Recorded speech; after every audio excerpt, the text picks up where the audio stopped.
नमस्कार, मैं doctor R S. परिहार, surgeon. आज बात करेंगे ईसोफेगस के बारे में।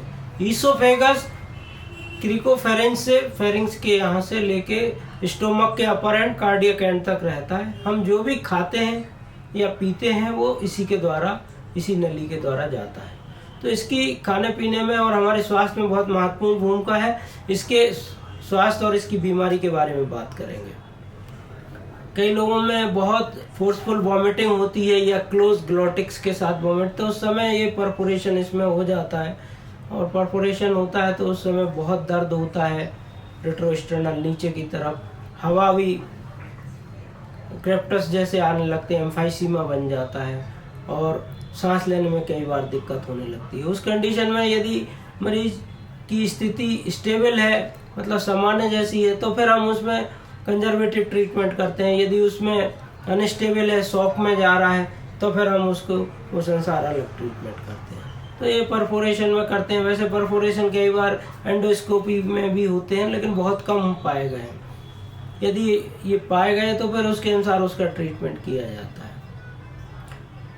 इसके कैंसर, इसका जो 6 लार्जेस्ट काज माना गया है इसका ईसोफेजियल कैंसर। इसके अपर 2/3 में स्क्वेमस सेल कार्सिनोमा और लोअर 1/3 में एडिनो कार्सिनोमा होता है।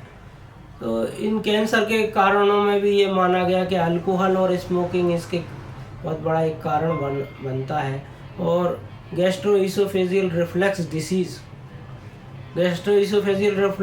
यदि क्रॉनिक रहती है तो उसमें बैरेट ईसोफेगस बन जाता है, मेटाप्लेस्टिक चेंज होते हैं, जिससे ट्यूमर या कैंसर बनने का खतरा बढ़ जाता है। और ये पाया गया बैरेट ईसोफेगस में लगभग 25% चांसेस होते हैं कि उसमें कैंसर बने और एडिनोकार्सिनोमा कैंसर बनने का खतरा होता है। यदि ये गैस्ट्रोइसोफेजियल रिफ्लेक्स जो है वो ओबीस लोगों में ज़्यादा होता है, स्मोकिंग करते हैं, ड्रिंकिंग करते हैं या लेट नाइट में हैवी मील करते हैं, रात में खाना, उन लोगों में ये अधिक पाया गया। तो एडिनोकार्सिनोमा वैसे भारत में कम है, विदेशों में अधिक है, लेकिन अब धीरे धीरे उसके मरीज बढ़ रहे हैं। हमारे भारत में स्क्वेमस सेल कार्सिनोमा ज़्यादा है।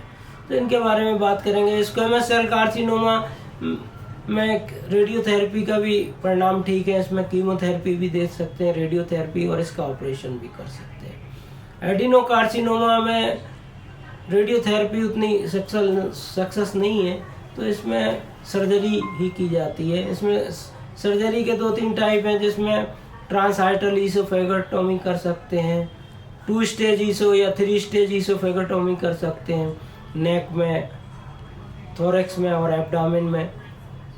आइवर्ड ल्यूइस ऑपरेशन कहते हैं उसको। और नहीं तो 3 स्टेज में भी उसको कर सकते हैं ऑपरेशन, और इसको नीचे से पुल करके उसकी एनास्टोमोसिस बनाते हैं। हालांकि इसके सक्सेस एनास्टोमोसिस के कम है। प्रोग्नोसिस इस कैंसर की बहुत ही पुअर है। मुश्किल से 10% लोगों की सर्वाइवल 5 ईयर, 10-15% लोगों की पाई गई है। तो ये तो कैंसर के बारे में बात कर रही। अब इसके अतिरिक्त इसमें और भी जैसे आते हैं, कुछ लोग आते हैं एक्लेजिया में, मतलब ईसोफेगस बहुत बड़ा हो जाता है, डायलेटेड हो जाता है, तो उसमें फंसने लगता है या स्टिकी हो जाता है, और उस स्टेज में भी हमको फिर या तो डायलेट करते हैं या डायलेटेशन से तो आराम नहीं होता है, तो फिर इसमें ऑपरेशन करते हैं, हेलर मायोटॉमी की जाती है, आउट पोचिंग करके उससे रिलीव किया जाता है। और दूसरे जो गैस्ट्रोइसोफेजियल रिफ्लेक्स जो पाए जाते हैं, उनमें कई लोगों में जो किया जाता है उसमें फंडल प्लाइकेशन करते हैं, 360 डिग्री पे भी करते हैं और 180 डिग्री। 360 डिग्री से थोड़ा रिफ्लेक्स ज़्यादा, रिगर्जिटेशन ज़्यादा होने लगता था, तो उस कंडीशन में 180 वाला पार्शियल फंडोप्लाइकेशन करते हैं गैस्ट्रोइसोफेजियल रिफ्लेक्स में। इसमें भी लोगों को आराम पाया गया है।